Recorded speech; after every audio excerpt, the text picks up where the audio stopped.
kadarating lang natin dito sa Angat Watershed at pagbaba ko pa lang, kitang-kita na natin kung gaano ka-severe yung pagbaba ng tubig. So makikita natin yung mga brown part na yan, ang lalim na ng binaba. So ngayon, hinihintay lang natin yung boat na maghahatid sa atin papunta doon sa Water Watch Camp kung saan makikita natin yung mga kasamahan natin na nagre-research tungkol dito sa problema na ito.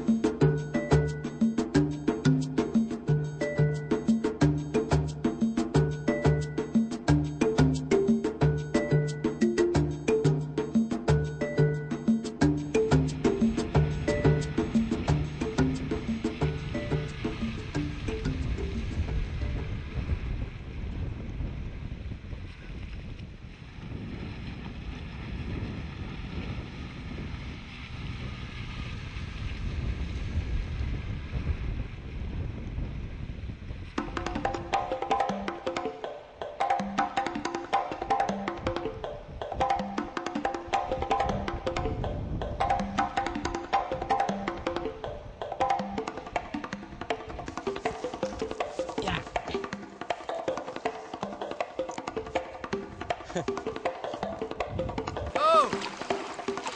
Hoy, Romy! Kumusta? Water Watch Camp, ha?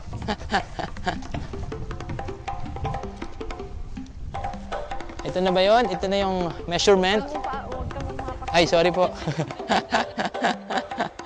Wala, okay lang po. Explain naman, ano itong mga days na nakikita natin dito? Ito yung mga water levels na minamark namin every day. Every 5 o'clock in the afternoon, nalagyan namin ng marker kung saan nag-end yung water. So dito pa lang, kitang-kita pala natin na bumababa talaga yung tubig kada araw. Oo, kitang-kita mo, naghahagdan talaga papunta sa tubig na medyo malalim na. Ma'am, ano yung 180 meters na yun? Yung 180 meters, yan yung critical level na sinet ng watershed. April 13 ang alas 3 ng hapon, na-breach na yung level na yon, nasa critical level na tayo, ibig sabihin. Dahil lumampas na tayo doon, ang supply na pwedeng i-dispatch sa Metro Manila as its domestic water supply ay mababawasan. Ano po yung significance itong pag-monitor natin ng water level? May ginawa kaming survey na tinanong namin yung mga tao saan galing ang tubig mo.